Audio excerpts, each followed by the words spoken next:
نبی نے کیا فرمایا؟ جس نے خواہشات کو اپنا ہدف بنایا کہ میں یہ خواہش یہ بھی ہو جائے، یہ بھی ہو جائے، تو آپ نے کیا فرمایا؟ کیا اس کی خواہشات پوری ہو جائیں گی؟ کیا وہ خوشیوں میں آ جائے گا؟ نا نا نا نا نا نا، یہ پیغمبر کہہ رہے ہیں، اللہ کے سچے پیغمبر، وہ کبھی بھی خوشیوں میں نہیں آئے گا۔ فرمایا اس کو کیا سزا ملے گی؟ جعل اللہ من کانت الدنیا ہمہ جعل اللہ فقرہ بین عینیہ، دولت کے پیچھے بھاگے گا نا تو اللہ اس کے سامنے فقر و فاقہ کا خوف رکھ دیں گے۔ سمجھ رہے ہو؟ دولت کے پیچھے بھاگ رہا ہے، آ رہی ہے، مل بھی رہی ہے، لیکن خوف کیا ہوگا کہ یہ مجھ سے چھن نہ جائے، اس بات کی ٹینشن، یار یہ ختم نہ ہو جائے، یار یہ چھن نہ جائے، یار کوئی کاروبار کو نقصان نہ ہو جائے۔ بڑے بڑے کروڑ پتی فیکٹریوں کے مالک آتے ہیں، کہتے ہیں کہ لاشعوری سا خوف ہمیں ستاتا ہے، دنیا کی ہر نعمت ان کے پاس، مگر دماغ میں نا ایک کہہ رہے ہیں ہمیں خود بھی نہیں پتا ہم ڈر کس چیز سے رہے ہیں، لیکن سکون نہیں ہے، ایک لاشعور میں خوف ہے جو ہمیں مسلسل ستا رہا ہے۔ یہاں ایک آئے کئی سال پہلے، سفید ٹوپی، پوری پراپر داڑھی، اور جناب سفید کرتا، بڑے ایسے نورانی چہرہ، اور پکے نمازی تھے، بہت بڑے تاجر۔ مجھے کہنے لگے مفتی صاحب میں ایک دل کی بات آپ سے شیئر کرنا چاہتا ہوں۔ میں نے کہا جی۔ کہہ رہے میں نماز بھی پڑھتا ہوں، روزے بھی رکھتا ہوں، اہل اللہ کی صحبت میں بھی بیٹھتا ہوں، اور لیکن پتہ نہیں میرے دل میں سکون نہیں ہے، میرے دل میں سکون نہیں ہے۔ میں نے کہا آپ فیکٹری کے مالک ہیں، کوئی پرابلم ہے تو بتائیں۔ کہہ رہے نہیں کوئی پرابلم بھی نہیں ہے۔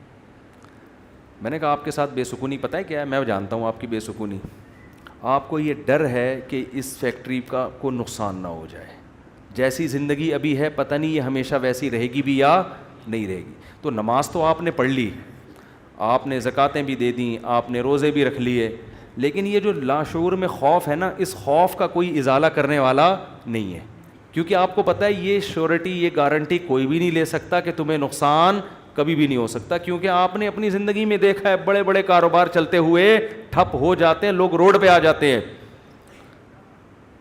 کہہ رہے ہیں بالکل آپ صحیح کہہ رہے ہیں، مجھے یہی خوف ہے۔ میں نے کہا اس خوف کا یہ علاج نہیں ہے کہ آپ اپنے کاروبار کو ہر طرح سے سیو کر لو، یہ تو وہ تو کرنا تو چاہیے سیو، لیکن یہ علاج نہیں ہے۔ میں نے کہا اس کا علاج یہ ہے کہ آپ یہ فرض کر لو کہ یہ چھن گیا آپ سے سب کچھ، ابھی برباد ہو گئی، اللہ نہ کرے فیکٹری میں آگ لگ گئی، اب ہوگا کیا؟ کہہ رہے کیا ہوگا؟ میں نے کچھ بھی نہیں ہوگا، صبح 2 پراٹھے آپ پھر بھی کھاؤ گے، رات کو سونے کے لیے چھپڑا آپ کو گندے نالے پہ یا فٹ پاتھ پہ مل جائے گا، کوئی بات نہیں، انجوائے کرنا، دنیا مسافر خانہ ہے، رہنے کی جگہ بولو نہیں۔ ہماری بیسک ضرورت ہے، جب شدید بھوک لگے، بھوک برداشت نہیں ہوتی ہے، کھانے کو روٹی مل جائے، یہ بیسک ضرورت ہے۔ نیند آئے تو سونے کے لیے جگہ مل جائے۔ یہ نیند ایسی عجیب چیز ہے، آپ اگر نہیں سونا، ایک وقت آتا ہے کہ آپ بچو گے بھی نا تو کانٹوں پہ بھی نیند آ جائے گی آپ کو۔ اب جیسے میرے ساتھ ہوتا ہے نا، نیند نہیں ہو رہی، ایک وقت جب بہت زیادہ جمع ہو جاتی ہے، پھر ہم نہیں بھی سونا چاہ رہے ہوتے ہیں، سو رہے ہوتے ہیں۔ میں ایک دفعہ سفر میں آ رہا تھا، بڑا لمبا بس کا سفر تھا، سونے کا ٹائم ہی نہیں ملا، تو جب ہم سکھر تک پہنچے نا، تو پرانی بات ہے 20-25 سال پرانی، تو میں ایسا سویا ہوں، کبھی اس کے اوپر جا کے دھڑام سے گر رہا ہوں، وہ اٹھا رہا ہے بھائی کیا کر رہے ہیں مولوی صاحب، پھر جب ادھر کو کر دو دھڑام سے اس کے اوپر گرا، وہ کہہ رہا ہے بھائی مولوی صاحب تمیز سے بیٹھو یار، پھر ادھر میں جاگنے کی کوشش کر رہا ہوں، لیکن یہ اللہ کی رحمت ہے کہ جو چیز ضروری تھی وہ اللہ نے آپ کے اوپر مسلط کر دی۔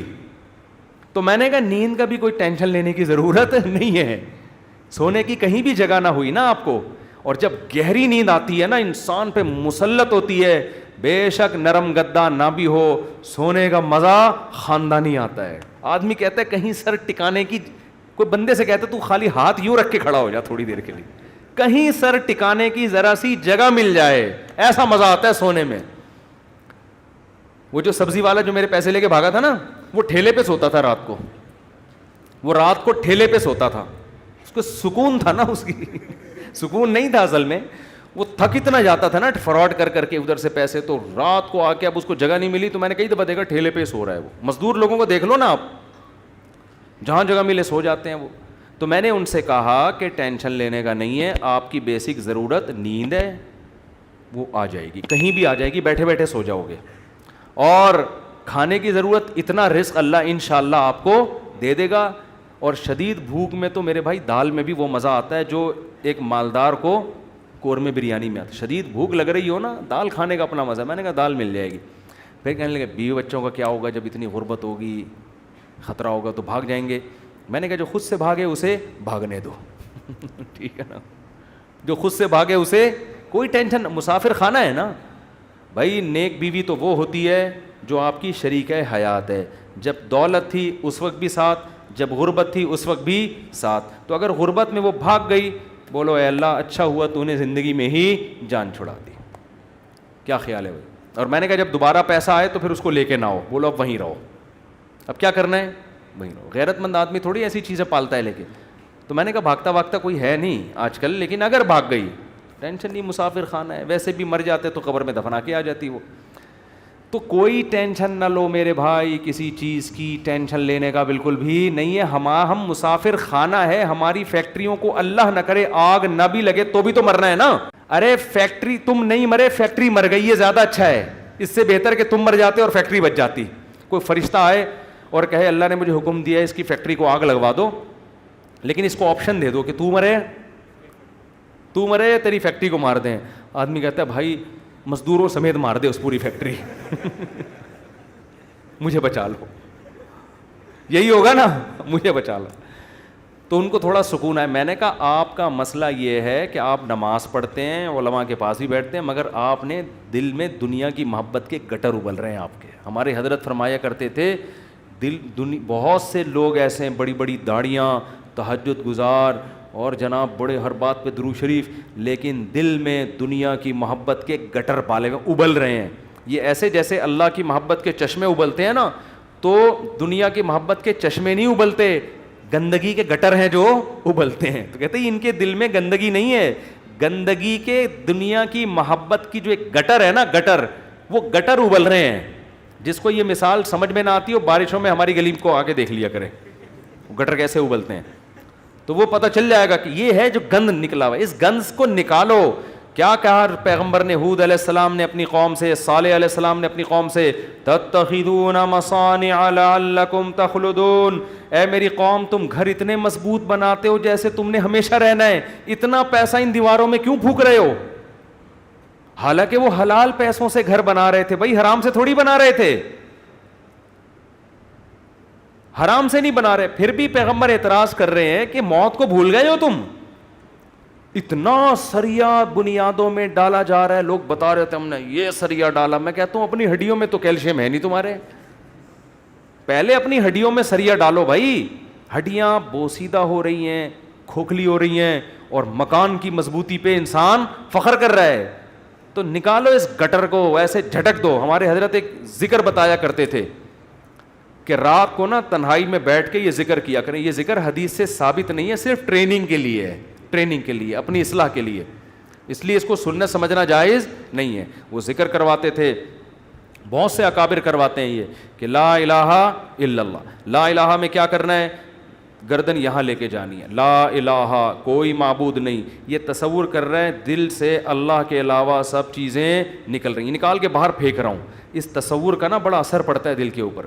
لا الہ سب نکال کے, بحریہ ٹاؤن نکالو سب سے پہلے اس میں سے. ہاں بحریہ, آپ کو نہیں پتا بحریہ ٹاؤن کا, آپ باہر سے آئے نا. ہمارے ہاں وہ کامیاب ہے جو بحریہ ٹاؤن ہے, اور وہ ناکام ہے جو بحریہ ٹاؤن نہیں ہے. تو ہمارے ہاں جنت الفردوس میں ریاض ملک ہے جس کا بحریہ ٹاؤن ہے. یہ جنت جو دنیا میں باتیں کرتے ہیں لوگ, اب اس کو نہیں مانتے, کہتے ہیں بھائی تیرے پلاٹ کتنے ہیں. تو لا الہ کا مطلب نکالو دل سے, کوئی نہیں ہے. جو گند بھرا ہوا ہے نا, دکان, پلاٹ, جائیدادیں, جاگیریں, جدھر دل اٹکا ہوا ہے, میرا بزنس, میرا کاروبار, میرا پلاٹ, میرا یہ سب میرا کر کے, جو میری گاڑی, یہ سب فضول چیزوں کو لا الہ میں تصور کر کے نکلو. حالانکہ اس وقت ہمارے پاس دھیلا بھی نہیں تھا, ہم تو خود طالب علم تھے, لیکن کہتے تھے نکالو دل سے. رات کو 100 دفعہ نا یہ ذکر کرواتے تھے, لا الہ سب نکال دیا, الا اللہ. پھر الا اللہ میں چوٹ مارتے تھے دل پہ. الا اللہ صرف کون ہے, اللہ ہے. تو الا کل ما خلا اللہ باطل, حدیث میں آتے اللہ کے علاوہ سب باطل ہے. اس کا ہم آج کی زبان میں ترجمہ کریں گے اللہ کے علاوہ سب بکواس ہے. سب کیا ہے؟ بکواس. اگر سب بکواس نہ ہوتا تو موسیٰ کلیم اللہ کو اللہ دنیا دیتا نا, اور فرعون کو غریب رکھتا کہ موسیٰ تو میرے ہیں تو ان کو دنیا بہت دوں گا, اور فرعون میرا دشمن ہے, اس کو کھانے پینے کے لیے روٹی, اس کی فیکٹریوں میں آگ لگاؤں گا. کیا کراؤں گا؟ فیکٹریاں تو فرعون کی چل رہی تھیں, اس کے محلات کے نیچے نہریں بہہ رہی تھیں, اور موسیٰ کلیم اللہ کو فرعون غربت کے طعنے دیتا تھا. ان کے پاس تو کچھ بھی نہیں ہے, شادی کرنے کے لیے تو 10 سال بکریاں چرائی ہیں انہوں نے. آپ شادی کرتے ہیں نا, اصل میں کیسے بھائی اتنے اچھے خاندان میں شادی ہوئی, آپ بتاتے ہیں یار ایکچولی میرا بزنس, اور وہ انہوں نے ایسا میرا اسٹیٹس دیکھا کہ خود ہی دے دی انہوں نے. اور غریب آدمی, ابے تجھے کیسے مل گئی؟ تو کیا کہہ رہا تھا یار کسی کا رکشہ ادھار لے کے گیا تھا میں بتانے کے لیے, وہ بیچارہ فخر کر سکتا ہے؟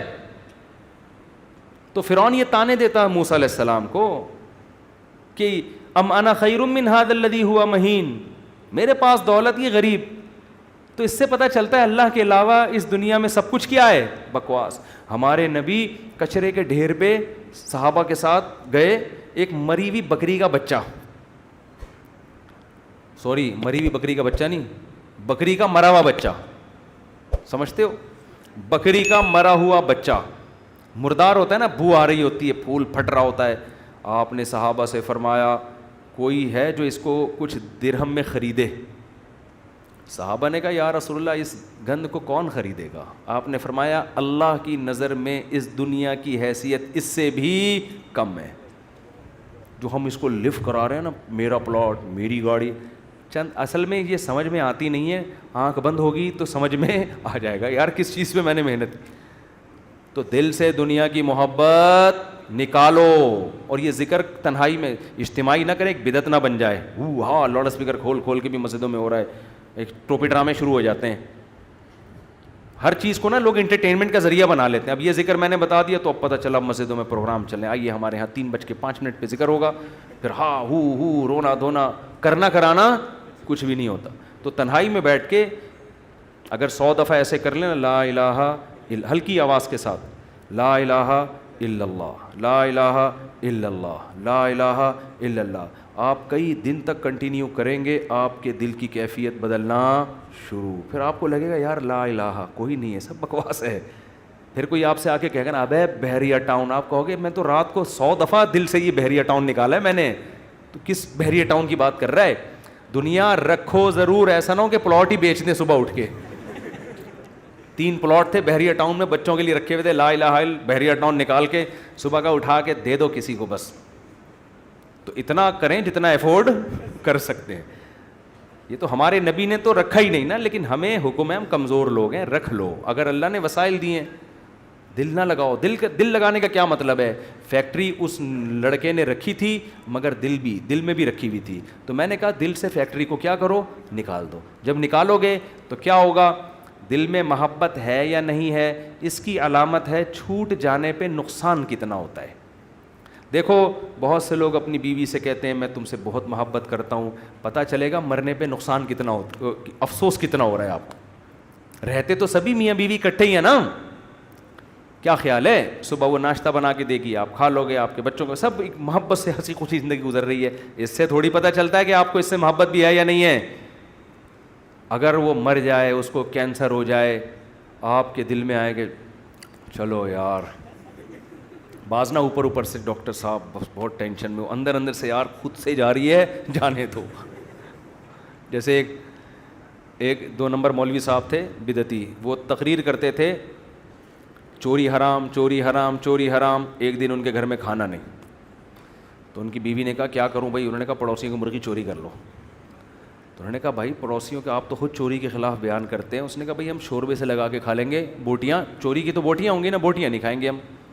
اب ان کی بیگم نے سالن پکایا اور دیگچی کو انڈیلنے لگی تاکہ شوربہ آئے, اور بوٹیوں کو چمچ سے پیچھے کرنے لگیں. تو یہ کہتے ہیں بھائی جو خود سے آئے آنے دو. چوری تو وہ ہے نا ہم کھا رہے ہیں, ہم تھوڑی کھا رہے ہیں, خود ہی آ رہی, کشش ثقل گریوٹی کی وجہ سے آ رہی ہے یہ زمین. تو بعض لوگ بیوی سے اتنے بیزار ہوتے ہیں, علاج بھی کر رہے ہیں ایک ذمہ داری سمجھ کے, لیکن دل میں یہ ہوتا ہے اگر خود سے مر رہی ہے نا تو اللہ تو سمجھتا تو ہے نا میں کیا کہنا چاہتا ہوں. تو ساتھ رکھنا، اس سے نہیں پتہ چلتا کہ آپ کو اس سے محبت ہے یا نہیں ہے. لوگ رہ لیتے ہیں، پیسہ بھی رکھ لیتے ہیں، محبت کا اس سے پتہ چلتا ہے چھوٹ جانے پہ غم کتنا ہوتا ہے. گاڑی رکھیں، بنگلہ رکھیں، چھوٹ جانے کے لیے تیار رہیں، چھوٹ گئی تو کوئی مسئلہ نہیں ہے یار. تو میں نے ان صاحب کو کہا کہ یہ فیکٹری میں ابھی سے فرض کر لو آگ لگ گئی ہے اور سب برباد ہو گیا، اب آپ دھوتی بنیان میں گھوم رہے ہو ٹھیک ہے نا، تو کیا ہوگا؟ اس میں نے کہا وہ ابھی سے فرض کر لو. تو کہنے لگا یار بڑا سکون ملا ہے. تو میں نے کہا یہ سکون آپ کا پھر ختم ہو جائے گا، پھر فیکٹری تو نکالو اس کو دل سے. اور دل سے دنیا نکالنے کا ایک بہت بہترین طریقہ ہے صدقہ کیا کرو. جب روکھڑا خرچ کرتا ہے نا دل کھنچتا ہے. ہم جو صدقہ کرتے ہیں نا اس میں ٹینشن نہیں ہوتی ہمیں، اتنا کرو جس سے تھوڑی سی تکلیف ہو کہ کیا کر دیا یار، کیا کر رہا ہوں. حدیث میں آتا ہے بہترین صدقہ وہ ہے کہ جب تم کرو تو تمہیں ڈر ہو کہ غریب نہ ہو جاؤں. تأمل الغنا و تخشى الفقر، اور نہ کرنے میں امید ہو کہ بڑا پیسہ بنا لوں گا. اس کنڈیشن میں جب کرو گے نا تو یہ سب سے بہترین صدقہ ہے. تو صدقہ کیا کرو، دے دیا کرو یار. یہ ہمارے حضرت فرماتے تھے ایک آدمی دکان سے اتنی محبت ہو گئی اس کو، ایک دن اس نے کہا کہ مجھے اتنا دکان میں دل اٹک گیا، ایک دن میں دکان بند کر کے بیٹھ گیا. میں نے کہا بھاڑ میں جائے، اپنی اصلاح کے لیے نا، کوئی بات نہیں نقصان کرو یار اپنا، ہر وقت دکان دکان دکان، ایسی کی تیسی تالا لگا کے گھر بیٹھ گیا کہ جب نارمل کنڈیشن میں ہوں گا پھر آؤں گا. جیسے کسی کو عشق ہو جائے نا کسی سے، اب مل تو رہی نہیں ہے وہ، تو عشق میں وہ پاگل ہونا شروع ہوتا ہے. تو بیوقوف لوگ کیا کرتے ہیں، ہر وقت اس کی یاد دماغ میں، ہر وقت اس کو دیکھ رہے ہیں، اس کی تصویریں دیکھ رہے ہیں، پرانے میسج پڑھ رہے ہیں، سوچ رہے ہیں. بیوقوف یہ کرتے ہیں. عقل مند کیا کرتا ہے، لعنت بھیجو یار صحیح ہے نا، نمبر ہی بلاک کر دو ایسی کی تیسی.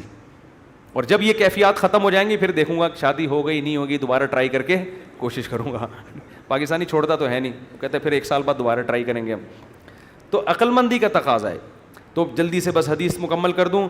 نبی نے فرمایا جس نے خواہشات کو ہدف بنا لیا تو اللہ فقر و فاقہ اس کے سامنے لا کے کھڑا کر دیں گے. کروڑ پتی ہوگا مگر آگے فقر و فاقہ اس کو ڈرا رہا ہوگا، بھائی میں حملہ کر دوں گا، میں تجھے کھا جاؤں گا. اس خوف کی وجہ سے لائف کو انجوائے نہیں کرے گا. وہ جعل اللہ فقرہ بین عینیہ وفرق علیہ شملہ. دوسری سزا دنیا میں اس کو یہ ملے گی کہ اس کی فکروں کو بکھیر دیں گے اللہ تعالیٰ. اتنے مسائل ہوں گے کہ میرا یہ صرف ایک پیسہ مسئلہ نہیں ہوگا، یار یہ کام بھی ہو جائے، یار یہ بھی ہو جائے، یار یہ بھی ہو جائے، یار فلاں سے تعلقات بھی ٹھیک ہو جائیں، یا لوگ میری مخالفت کرنے وہ بھی چھوڑ دیں، یار وہ فلانا. یعنی وہ اتنے انڈے بچے ہوں گے کہ سارے انڈوں سے چوزے نکلیں، تو اس کی یہ خواہش ہوگی. حالانکہ کبھی مرغی کے سارے انڈوں سے چوزے نکلتے ہیں؟ 2-4 تو خراب ہو جاتے ہیں نا. تو فرقہ یہ اور عجیب ٹینشن، سکون نہیں ہوگا. یہ بھی اس کی فکریں اللہ کیا کر دے گا، اس کے سامنے بکھیر دے گا. یہ بالکل ایسے ہے جیسے بہت ساری ٹینشنیں اگر ایک پوٹلے میں ہو نا، انسان کہتا ہے اٹھا کے پوٹلا پھینک دو ختم، اور وہ پوٹلا کھل کے بکھر جائے. ایک ٹینشن وہ ہے، ایک ٹینشن وہ ہے، ایک ٹینشن وہ، اس کو کمبخت کو سمجھ میں ہی نہیں آئے گا ان ٹینشنوں سے میں جان چھڑانا شروع کون سی والی ٹینشن سے کروں، میں کون سی والی ٹینشن کو میں پہلے پھینکوں. پھر اتنی بکھری ہوئی ہوں گی اس میں ڈوبا ہوا ہوگا وہ.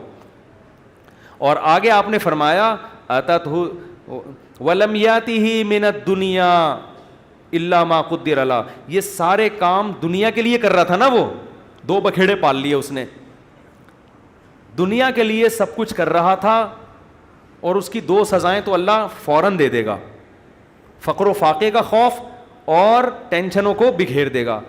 یہ 2 ٹینشنیں تو چلو ہم کہتے یار دنیا مل جاتی تو چلو یہ ٹینشنیں بھی قبول ہیں. اللہ کہتے ہیں ملے گی اتنی جتنی مقدر ہے.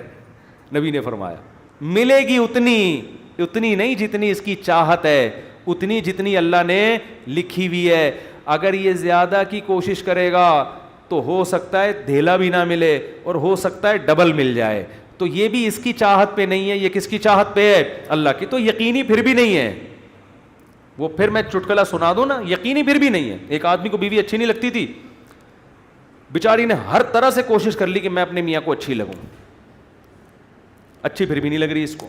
ایک دن وہ بڑی خوبصورت لپسٹک اور خوبصورت زیور اور خوبصورت ساڑی اور بڑا خوبصورت لباس، ہر چیز بڑی VIP پہن کے آ گئی. اب یہ بیوی کی تعریف کر رہے ہیں، یار کیا خوبصورت چوڑیاں پہنی ہوئی ہیں. کہہ رہی تھینک یو، آپ کا بہت شکریہ. کیا خوبصورت ساڑی. کہہ رہی وہ لڈو پھوٹ رہے ہیں کہ آج تو میرا میاں بڑا خوش ہے. بہت اچھا ماشاءاللہ ڈریس آپ نے, کیا خوبصورت لپسٹک, ایک ایک چیز کی تعریف کر کے کہتے ہیں اچھی پھر بھی نہیں لگ رہی, اتنا کچھ اچھا پہنا ہوا ہے مگر تو پھر بھی اچھی نہیں لگ رہی. یہ مطلب ہے اس حدیث کا کہ اتنی ٹینشنیں اٹھانے کے بعد ہو سکتا ہے دنیا ملے پھر بھی نہیں, وہیں کا وہیں کھڑا رہے جہاں سے چلا تھا. اور اس کے مقابلے میں آپ نے فرمایا من کانت الآخرۃ ہمہ, جس نے اس دنیا کو پسے پش ڈال کے کہا میرا ہدف آخرت ہے, یہ دنیا اصل ہدف ہے ہی نہیں, ملے ٹھیک ہے, نہیں ملے ایسی کی تیسی, یہ ایسی کی تیسی یاد رکھ لیں. ملے ٹھیک ہے, بحریہ ٹاؤن میں پلاٹ مل گیا ٹھیک ہے, نہیں تو گندے نالے پہ لے لیں گے, مل گیا ٹھیک ہے, نہیں تو ریڈی لگا لیں گے, مل گیا ٹھیک ہے, نہیں تو ویسے ہی بیٹھ جائیں گے, ٹھیک ہے نا. یہ جس کا یہ خوف, اور اصل کیا ہے آخرت, مجھ سے گناہ نہ ہو جائے کوئی, اگر ہو جائے تو جلدی سے توبہ کر کے اللہ کو مناؤں. آپ نے فرمایا جس نے آخرت کو ہدف بنا لیا, جنت تو بعد میں ملے گی, کچھ انعامات دنیا میں ملنا شروع ہو جائیں گے. پہلا انعام جعل اللہ شملہ جمع لہ من کانت الآخرۃ ہمہ جعل اللہ غناہ فی قلبی. اس کو فقر و فاقہ کا خوف تھا نا, فرمایا اس کے دل میں اللہ غنا, اس کے دل کو مالدار بنا دے گا. اس کو ایسا لگے گا یار جتنی میری ضرورت نہیں ہے اللہ نے رزق کی بالٹیاں میرے اوپر انڈیل دی ہیں, میری ضرورت صبح 2 روٹی کی ہے اور روٹی کے بجائے اللہ پراٹھے کھلا رہا ہے. عجیب بات ہے یا نہیں ہے, میری ضرورت تھی صرف چائے پراٹھا مل جائے اور اللہ مجھے انڈے بھی کھلا رہا ہے. نہیں یار یہ سمجھ میں تو رہنے دو, بس یہ آخری ہے, آپ لوگ بھی بہت تھک گئے ہوگے نا. میری ضرورت تھی کہ میں کسی طرح بس روٹی اور پانی مل جائے نوالا حلق میں اتار لوں, کیونکہ مسافر خانہ ہے نا. ارے بس میں سفر کر رہے ہو, ٹرین میں سفر کر رہے ہو, شدید بھوک لگ رہی ہے, آدمی کہتا ہے یار 2 نوالے کہیں اسٹیشن سے خرید کے لے آ, آگے پپو کا گھر آنے والا ہے پشاور میں, چاچو کا گھر آنے والا ہے, تو مزے ہی مزے بکرے رکھے ہوئے ہیں وہاں پہ, سفر کی ٹینشن تھوڑی لے گا, پھر کیوں لے گا ٹینشن وہ. لوگ کہتے ہیں یہ سیٹ سفر میں تجھے جو ہے نا ٹرین میں بڑی بہترین سیٹ ملی لیکن تیری نہیں ہے, یہ تجھے چھوڑنی پڑے گی. آدمی کا تو کیا مسئلہ ہے یار, میری ہو وسیم بھائی کی ہو, مجھے تو بیٹھنے سے مطلب ہے. تو کہتا ہے گھر میرا ذاتی ہو یا کرائے پر ہو, رہنے سے مطلب ہے. بنایا وسیم بھائی نے کروڑوں روپے کا, 20-25 ہزار کرایہ دے کے میں رہ رہا ہوں, لائف کو انجوائے میں کر رہا ہوں. بیوقوف وہ ہے جس نے بنایا. سمجھ میں آ رہی ہے کہ نہیں آ رہی؟ یار تمہارے پاس اپنی گاڑی نہیں, تم ٹیکسیوں میں جاتے ہو, کوئی بات نہیں یار, ٹیکسی خریدی اس نے, میں 500 روپے دے کے سفر میں کر رہا ہوں. تو میری ضرورت تو نہیں تھی, لوگوں تو پیدل سفر کیے ہیں اتنے لمبے لمبے. موسیٰ علیہ السلام تو مصر سے مدین پیدل گئے ہیں, اور ہم یہاں سے صدر پیدل نہیں جا سکتے, تو ہماری ضرورت تھوڑی ہے. لیکن اللہ نے اتنا احسان کیا, گرین بس بنا دی بھائی. امام مہدی کے آنے سے پہلے کراچی میں گرین بس چل پڑی, سبحان اللہ. جس کراچی میں گٹروں کے ڈھکن نہیں ہیں اس پر اللہ نے اتنا انعام کیا, گرین بس چل رہی ہے. اور کچھ لوگ تو ہمارے ایسے ہیں 50 روپے دیکھ کر صبح سے لے کے رات تک ایئر کنڈیشن کے چکر میں بیٹھ گئے, وہ کہ گھر میں گرمی لگ رہی ہے تو 50 روپے دو اور اے سی میں لائف کو کیا کرو, انجوائے کرو. ایسے بھی لوگ ہیں, وہ سنا ہے پھر انہوں نے کوئی قانون چینج کیا. شروع میں ایسا آیا تھا کہ 50 روپے تو بیٹھے رہو, کوئی نہیں پوچھے گا, تو لوگ صبح فجر کے بعد جا کے بیٹھ گئے کھانا وانا لے کے, رات کو اتر کے گھر آ گئے. انہوں نے کہا سارا دن آج ٹھنڈک میں ہم نے گزارا ہے, ٹھیک ہے نا. تو نبی نے فرمایا جعل اللہ غناہ فی قلبی, اللہ اس کے دل میں غنا. تبھی تو میں نے بعض غریبوں کو بڑی پرسکون لائف میں دیکھا ہے. ایک غریب کے 10-15 بچے تھے, میاں بیوی اور پھر ماں باپ بھی اسی کے ساتھ, اور وہ موسمبیاں بیچتا تھا ٹھیلے پہ. میں نے کہا یار کیسے اس موسمبی میں کھلا لیتے ہو سب کو؟ کہہ رہے یار اللہ کا دیا بڑا فضل ہے, صبح کھانا بھی پکتا ہے, آٹا بھی, دوپہر کا کھانا بھی, رات کا کھانا بھی, اسی میں کھاتے ہیں, رات کو سوتے ہیں, اللہ کا فضل ہے, کرایہ بھی نکل آتا ہے گھر کا. تو میں نے کہا یہ دیکھو, ایک وہ فیکٹری والا ہے جو کہہ رہے لاشعور میں کیا ہے, مجھے خوف ہے, خوف. کیوں؟ جب آخرت اصل بنا لی تو پھر انسان کو جتنا ملے گا اس سے وہ سمجھتا ہے مجھے میری مسافر کو اتنے کی ضرورت نہیں ہوتی. اے اللہ تو مجھے میری ضرورت سے بہت زیادہ دے رہا ہے, مجھے ضرورت اتنے کی نہیں ہے, سمجھتے ہو. بلکہ اگر گاڑی نہیں بھی ہوگی کہے گا اللہ تو نے پاؤں سے معذور لوگ پیدا کیے ہیں, میری دونوں ٹانگیں سلامت ہیں جو کانپ بھی نہیں رہی ہیں. بعض لوگوں کی ٹانگیں کانپ رہی ہیں نا, تو میری دونوں ٹانگیں سلامت ہیں, یہ بڑی فضیلت کی بات ہے. تو ہر چیز پہ کیا رہے گا وہ خوش. ہم اب دیکھو یہ باتیں جب انسان کسی کی زندگی میں دیکھتا ہے نا پھر سمجھ میں آتی ہے. اس لیے کہتے ہیں بزرگوں کی صحبت بہت ضروری ہے. ہم نے یہ چیزیں اپنے شیخ میں دیکھی ہیں. انتہائی غربت میں بھی کہتے تھے اللہ نے اتنے انعامات کیے ہیں کہ مجھے شرم آتی ہے کہ اللہ تیرے احسانات کا ہم کچھ بھی تو بدلہ نہیں دیا نا. حالانکہ کیا تھا, ہمارے شیخ کے پاس کوئی اپنی پراپرٹی نہیں, کرائے کے گھر پہ ساری زندگی گزاری, اور دل سے کہہ رہے ہوتے تھے اللہ.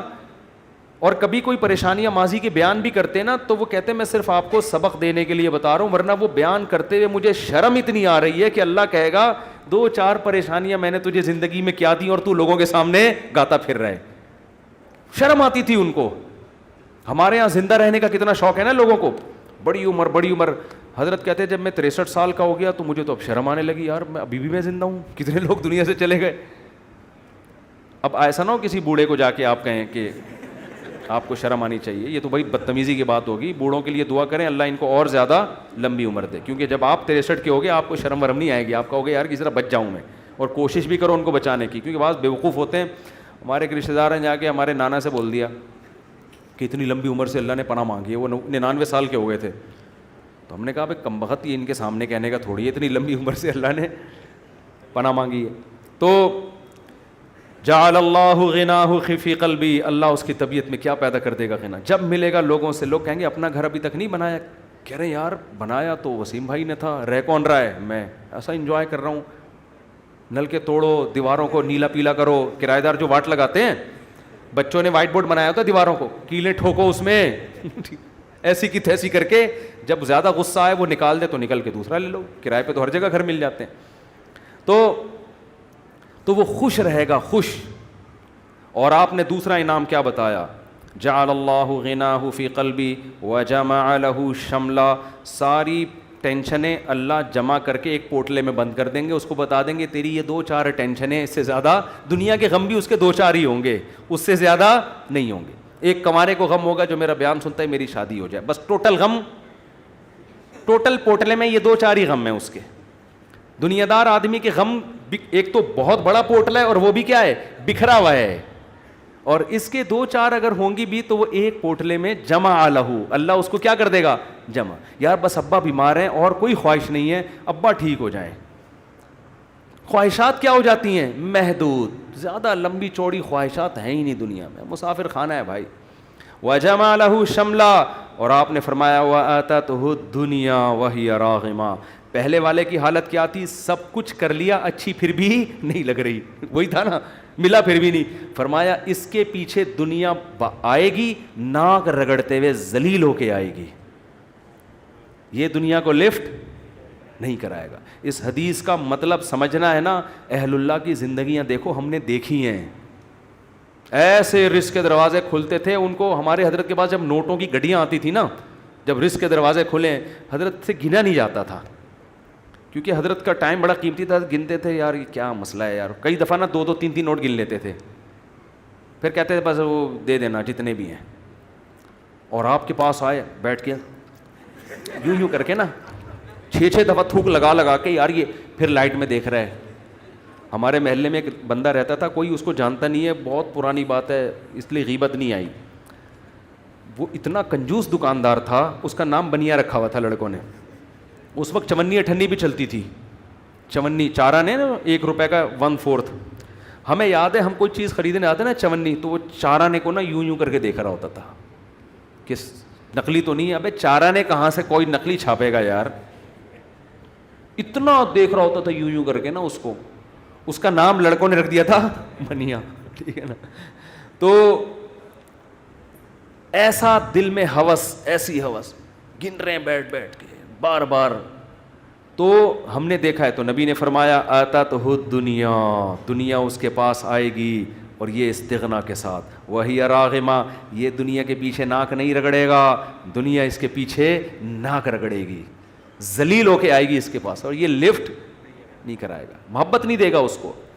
اکرام تو کر لے گا, عزت تو دے دے گا کہ بھئی آ رہی ہے آنے دو, محبت نہیں کرے گا اس سے. وہ بھائی ہم فنا چیزوں سے دل نہیں لگاتے. پلاٹ مل گیا ہے بحریہ ٹاؤن میں, اچھی بات ہے ماشاء اللہ, نہیں ملا کوئی بات نہیں, اور مل گیا زیادہ تھوڑی دل لگانا ہے اس کو لفٹ تھوڑی کرانی ہے زیادہ. ہر وقت اسی پر آپ کو پتہ ہے میرے 3 پلاٹ ہیں بحریہ ٹاؤن میں, آپ کو پتہ ہے میرا گھر بن گیا ہے, آپ کو پتہ ہے یہ ہے, آپ کو پتہ ہے وہ ہے, ہر وقت پاگلوں کی طرح چیخ رہے ہوتے ہیں. تو اس لیے دل کا سکون چاہتے ہو تو اس دنیا کو دل سے جھٹک کے نکال دو, ایسی کی تیسی. صحیح ہے نا. اور ہدف کس کو بناؤ؟ آخرت کو. اور اس میں یہی ہے گناہوں سے بچو بھائی. اللہ تعالی ہم سب کو سمجھنے کی, عمل کرنے کی توفیق عطا فرمائے, مجھ سے مسافہ نہ فرمائے, لوگ بہت زیادہ ہو جاتے ہیں. اچھا بھائی, صدقہ فطر کس شخص کو دینا بہتر ہے؟ غریب آدمی کو. اگر کسی شخص کی سیلری کم ہونے کی وجہ سے آج کل کے حساب سے ضرورت پوری نہیں ہوتی, اگر اس کے پاس 70-80 ہزار روپے جمع نہیں ہوئے ہیں, سونا چاندی بھی نہیں ہے, کوئی الگ سے پراپرٹی بھی نہیں ہے, تو اس کو صدقہ فطر دے سکتے ہیں. پبلک لیجنڈ ادارے پر, کمپنی پر حکومت کی طرف سے لازم ہوتے کہ اپنے مالی بہت لمبا سوال ہے. اتنا لمبا سوال اب میں یہاں پڑھوں گا لوگ ٹینشن میں آ جائیں گے بعد میں. کن وجوہات کی بنا پر عورت اپنے شوہر سے ڈیورس لے سکتی ہے؟ اگر عورت کے لیے اپنے شوہر کے ساتھ رہنا کسی معقول وجہ سے ناممکن ہو گیا ہے, معقول وجہ سے, معقول وجہ یہ نہیں کہ کہیں کوئی اور اچھا لگ رہا ہے یا یہ کہ آمدن کم ہو گئی. معقول کا مطلب یہ ہوتا ہے کہ کوئی اتنے اخلاق شوہر کے خراب ہو گئے ہیں کہ اب گزارا, بعض میاں بات بات پہ فحش گالیاں دینا شروع کر دیتے ہیں, تو اور ایسی وہ عورت خود فیصلہ کرے گی کہ اللہ کی حدود پہ قائم رہنا میرے لیے ممکن نہیں ہے, ڈپریشن میں جا رہی ہے. تو ایسی صورت میں اگر وہ طلاق کا مطالبہ کر لے تو جائز ہے, باقی طلاق ہوگی اس وقت تک نہیں جب تک شوہر دے گا نہیں. یہ کورٹ نہیں کر سکتی یہ کام. کورٹ کی ڈیورس ہے نا, یہ ڈیورس پہ میں کئی بار بیان کر چکا ہوں. آج کل جو عدالتوں میں خلا کی ڈگریاں دی جا رہی ہیں ان میں 90% کالعدم ہے. کچھ کیسز ایسے ہوتے ہیں جن میں وہ ڈگری معتبر ہوتی ہے. تو کورٹ سے جب بھی کوئی خلا کی ڈگری لے گا پہلے اس کو مفتیوں سے پوچھے گا کہ یہ خلا صحیح ہوا ہے کہ نہیں ہوا. اچھا بھائی, اگر کورٹ کی طرف سے بیوی کو طلاق ملے گا تو بیوی شوہر کے نکاح میں نہیں رہتی ہے. اگر شوہر نے کورٹ خلا نامے پہ سائن نہیں کیے تو عورت نے اگر خلا لیا تو پہلے مفتیان کرام سے پوچھے کہ یہ خلا ہوا بھی ہے کہ نہیں ہوا, ورنہ اس کا پرانا نکاح باقی ہوگا. شادی سے پہلے میڈیکل چیک اپ کروانا, اگر بھائی اگر آج کل یہ بڑا رواج ہو رہا ہے شادی سے پہلے لڑکا کا بھی میڈیکل چیک اپ, لڑکی کا بھی میڈیکل چیک اپ, تو نکاح کو خام خام میں اپنے اوپر نہ پابندیاں نہ لگاؤ. اگر پہلے سے خطرہ ہو کسی کے بارے میں, خاندانی مسئلہ چلا آ رہا ہے, پھر تو ٹھیک ہے, لیکن نارمل اس میں اللہ پہ توکل کرنا چاہیے, اللہ پہ اعتماد کرنا چاہیے. تو کوئی اگر فیملی کا کوئی ہسٹری ہے پہلے سے پتہ ہے تو پھر تو ٹھیک ہے, پھر تو احتیاط کریں, ورنہ نارملی یہ کام نہ کریں. بینک کے ملازمین کی تنخواہ سود سے پاک ہوتی ہے؟ یعنی بینک کے ملازم کی تنخواہ تو سود سے پاک ہوتی ہے, مگر پھر بھی ہوتی اس لیے حرام ہے کہ سودی کام کو لکھنا, اس پہ گواہ بننا, یہ ناجائز ہے. اس ناجائز کام کے بدلے میں تنخواہ دی جا رہی ہے اس کو. مثال کے طور پر آپ نے کہا فلاں کی چیز اٹھا کے لے آؤ, اس کے بدلے میں تمہیں اپنی حق حلال کی آمدن سے 50 روپے دوں گا. تو آپ دے تو حق حلال سے رہے ہو, لیکن جس کام کے بدلے میں دے رہے ہو وہ کام کیا ہے, ٹھیک نہیں ہے, تو اس کے لیے وہ حرام ہوگی. تو بینک میں جو سودی بینک میں جو لوگ جاب کرتے ہیں اور سود میں انوالو بھی ہوتے ہیں, ان کی آمدن کو سودی نہیں کہیں گے, حرام کہیں گے. سمجھتے ہو؟ اچھا بھائی, بینک میں کام کرنے والا مسجد یا فلاحی اداروں میں چندہ ادا کرے تو اس کو نہیں چاہیے کہ چندہ دے اگر سودی بینک میں ہے. میرے بھائی, چوتھی شادی کا کیا مطلب؟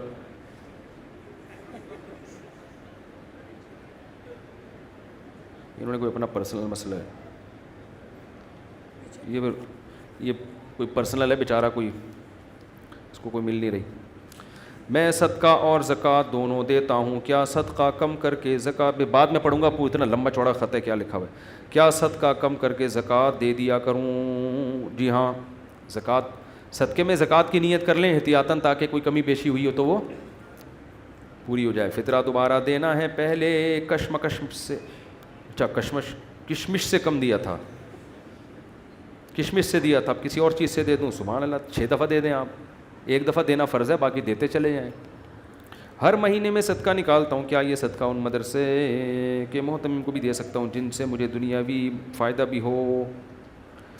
بھئی ایسی جگہ جائیں جہاں دنیاوی مفاد نہ ہو, تاکہ ثواب بالکل خالص رہے. مدارس کو دیا کریں زکوٰۃ, جو صحیح مدرسے ہیں. میری 5 بیٹی اور 1 بیٹا ہے, دعا کریں اللہ ان کے نصیب اچھے رہے اور صحت میں. دل سے دعا ہے جی. میری 2 ماہ کا بھائی، ہمارے یہ بھانجے ہیں نا، ان کے چچا انور صاحب، چچا نہیں ان کے ابو کے چچا انور صاحب ماڑی پور میں، ہماری بھی بڑی دوستی تھی، ان کا بھی انتقال ہو گیا، ان کے لیے بھی خصوصی دعا کریں، اللہ مغفرت فرمائے۔ میرا 2 ماہ کا بھتیجا بیمار ہے، رات بھر روتا ہے، دعا کریں اللہ تعالیٰ شفا دے، دل سے دعا ہے جی۔ دیکھو مائیں کو بچے جب تنگ کرتے ہیں نا، روتے ہیں، ٹینشن دیتے ہیں، تو ماں مایوس نہ ہوا کرے، اس پہ بہت اجر ملتا ہے۔ مسلمان ماں جب بچہ پالتی ہے نا تو اپنی اولاد سمجھ کے تو پالے، اللہ کی مخلوق سمجھ کے پالے۔ علماء کہتے ہیں ایک ایک قطرہ جو دودھ پلاتی ہے نا ماں، ہر گھونٹ پہ اللہ ماں کو نیکیاں دیتا ہے، ہر گھونٹ پہ۔ حالت حمل میں عورت کی موت ہو جائے تو یہ شہادت ہے، کیوں؟ اس نے اللہ کی مخلوق کو پیٹ میں اٹھایا تھا جننے کے لیے، اور یہ اس کی موت کا ذریعہ بنی۔ تو ہمارے نبی نے تو اس پہ بڑے فضائل سنائے ہیں۔ آج عورتیں مصیبت پیدا ہو گیا، کم بخت اور کم ٹینشن تھی، ایک عذاب بھی، اور پھر منع کے ابا کو ڈانٹ رہی ہوتی ہیں۔ ایک پہلے ٹینشن کم تھی، جو ایک عذاب پھلتر کی طرح لگا دیا، اس کو پکڑا نہیں ہے، پکڑ اس کو۔ اور پھر بچوں کو ڈائلاگ، تیرے منہ توڑ دوں، تیرے دانت توڑ دوں، اللہ کرے تیری زبان کاٹ دوں میں، ایسے کہہ رہی ہوتی ہیں نا۔ اللہ کرتا ہے، میرا دل چاہتا ہے کہ تیری زبان کاٹ دوں میں، تیرا گلا دبا کے تجھے مار دوں۔ پھر بچہ، پھر لگائیں گے تھپڑ، وہ اور چیخے گا، پھر اور تھپڑ لگائیں گے اور چیخے گا، پھر کہیں گے کم بخت رک تو رہا ہی نہیں ہے، پھر کوشش کریں گی پیار کرنے کی، اس طرح چپ ہو جا۔ تو بچے ہوتے ہیں غیر مقلد، حقیقت ہے۔ وہ کیا کہتے ہیں، دلیل سمجھنے کی طاقت ہوتی نہیں ہے، اور مانگتے کیا ہیں، دلیل۔ ان کو آپ شرافت سے کوئی بات سمجھاؤ، ان کی کھوپڑی میں نہیں آتی۔ وہ بس وہی ہے کہ ہمارے حضرت فرمایا کرتے تھے کہ انسان شروع میں غیر مقلد ہوتے ہیں، بچہ جب ہوتا ہے، پھر وہ دیوبندی بنتا ہے جب بڑا ہوتا ہے۔ دیوبندی میں یہ ہوتا ہے کہ ہاں بھائی ہمیں تو اللہ نے علم نہیں دیا، لیکن تھوڑا اس میں یہ کرنٹ ہوتا ہے کہ بھائی ہم ایسا مقلد بھی نہیں بننا کہ بس جو مرضی بولتا رہے، ایسے بدعتوں میں بھی نہیں آنا۔ پھر جب عمر زیادہ ہوتی ہے تو پھر وہ براڈ مائنڈ، اب سب ٹھیک ہے جانے دو یار، تو وہ کیا بن جاتا ہے، وہ بریلوی بن جاتا ہے۔ پھر کہتا ہے یار یہ بھی 40واں بھی ٹھیک ہے، تیجا بھی ٹھیک ہے، یعنی وقت کے ساتھ ساتھ نا اس کا ظرف تو کرنٹ کم ہونا شروع ہوتا ہے اور ظرف بڑا ہونا۔ وہ پھر کہتا ہے جوڑ پیدا کرو یار، وہ بھی ٹھیک ہے اور یہ بھی ٹھیک۔ شروع میں کرنٹ بہت ہوتا ہے، تو بچے بھی ایسے ہی ہوتے ہیں، مانتے نہیں کسی کی بات۔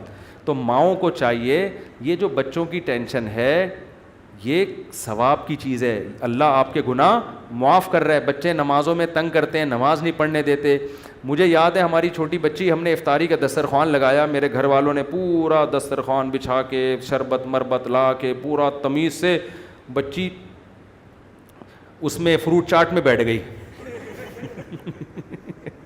وہ چھوٹی بچی تھی، وہ دیکھ ہی نہیں رہی کہ پیچھے، وہ سمجھ رہی کرسی ہے۔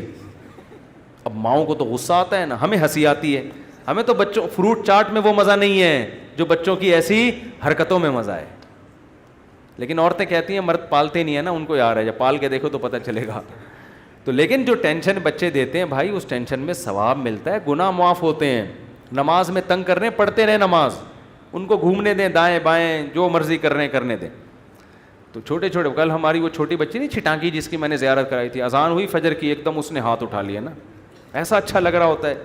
پھر اس نے دیکھا بھائی سب دوپٹہ لے لیتے ہیں، تو سر پہ ہاتھ رکھ لیا اس نے، ایسے ہاتھ رکھ لیا یوں۔ تو بچوں کو تو جو بڑوں کو دیکھتے ہیں وہ کرتے ہیں، تو یہی تو بچوں کی رونق ہے گھر کے اندر۔ تو عورتوں کو چاہیے ان بچوں کو ثواب سمجھ کے پالا کریں۔ اس پہ حضرت مریم نے حضرت عیسیٰ کو پالا تھا نا، کیسا اللہ نے ان کا قرآن میں تذکرہ کیا ہے۔ اگر وہ کہتی ہیں اللہ نہیں مجھے نہیں چاہیے اولاد، تو نے بغیر شوہر کے بھی دے دی پھر بھی نہیں چاہیے مجھے، ایکچولی جیسے آج کل عورتیں کر رہی ہوتی ہیں، اصل میں یہ بچے اور یہ ہسبینڈ یہ پرانے، ایکچولی ایجوکیشن پہلے کمپلیٹ ہو جائے، پھر ہم نے کنٹری کے لیے پھر یہ کرنا ہے، پھر ہم نے یہ کرنا ہے، پھر میں ایجوکیشن کے لیے یورپ جاؤں گی، پھر میں امریکہ جاؤں گی، پھر میں وہاں یہ کروں گی، پھر وہاں کروں گی، سب کچھ کر لیا، اب مجھے فون کرتی ہیں کوئی رشتہ ہی نہیں کر رہا۔ میں کہتا ہوں بھائی جب آپ کی شادی کی عمر تھی تو آپ نے قوم کے لیے قربانیاں دیں، اب قوم آپ سے شادی کی قربانی نہیں دے گی، کیونکہ قوم کو بیوی چاہیے، کسی کی نانی۔ بولو، مجھے اچھا نہیں لگ رہا یہ جملہ کہنا، لیکن خواتین کو غیرت دلانے کے لیے، میں کسی کا مذاق نہیں اڑا رہا، لیکن غیرت دلانے کے لیے۔ اب بیچاری کسی کی عمر زیادہ ہو گئی ہے تو بھی کر لینی چاہیے شادی اس سے، لیکن لڑکے کہاں کرتے ہیں؟ مرد سب سے پہلے بیوی میں، عورت میں اٹریکشن دیکھتا ہے، کہہ رہا ہے ایجوکیشن بھی ہے وہ دوسرے درجے میں، اور یہ اس کو حق بھی ہے، اس کو اللہ نے منع تھوڑی کیا ہے۔ وہ کہے گا یار میں ڈاکٹر سے کروں اور وہ اس عمر میں مجھ سے اتنی بڑی ہو, وہ تو میں نے ڈاکٹر کوئی مارکیٹ میں کم تھوڑی ہے, علاج کرانا ہوگا پڑوس میں چلا جاؤں گا کلینک میں. لیکن میڈیا یہ بات عورتوں کو سمجھا نہیں رہا ہے کہ لڑکی کے لیے سب سے پہلے اس کا گھر بسانے کی فکر کرو, ایجوکیشن بھی کراؤ مگر وہ اس کے بعد ہے. تو یہی مسئلہ ہو رہا ہے آج کل. مغرب افطار کے 10 منٹ بعد ہوتی ہے. کیا آپ صلی اللہ علیہ وسلم صحابہ کرام میں بھی یہ عمل تھا؟ ہم نے سنا ہے کہ جو لوگ مکروہ ہو جاتی ہے. بھائی ایسا ہی ہوتا تھا. اب ظاہر ہے کچھ افطار نبی صلی اللہ علیہ وسلم نے حکم تو نہیں دیا نا کہ فوراً ایک کھجور کھاتے ہی نماز پڑھ لو, تو سہولت ہے. اس میں 2 طریقے ہو سکتے ہیں, یا تو ایک کھجور سے افطار ہو اور فوراً مغرب کی نماز ہو, پھر جا کے آپ کھانا کھا لیں. بعض علاقوں میں یہ طریقہ رائج ہے, بعض گاؤں دیہاتوں میں ہم نے دیکھا ہے مسجد میں ہی لوگ آتے ہیں, کھجور کھایا, نماز پڑھے اور پتلی گلی سے نکل لیے. اور دوسرا طریقہ پھر یہ ہے کہ افطار میں تھوڑا ٹائم دیا جائے, کیونکہ کرتے ہی نہ ادھر کا رہتا ہے نہ ادھر کا رہتا ہے یاد. 5 منٹ کا ٹائم دیا, 2 نوالے لیے اور ایسے دسترخوان کو نا حسرت سے دیکھتا ہوا جا رہا ہوتا ہے کہ یار کیا کر رہی ہے میرے ساتھ نا ظلم. تو اس چکر میں لوگ جماعت کی نمازیں چھوڑ دیتے ہیں. تو 10-15 منٹ میں کمر سیدھی ہو جاتی ہے انسان کی, یہ فائدہ ہوتا ہے اس کو.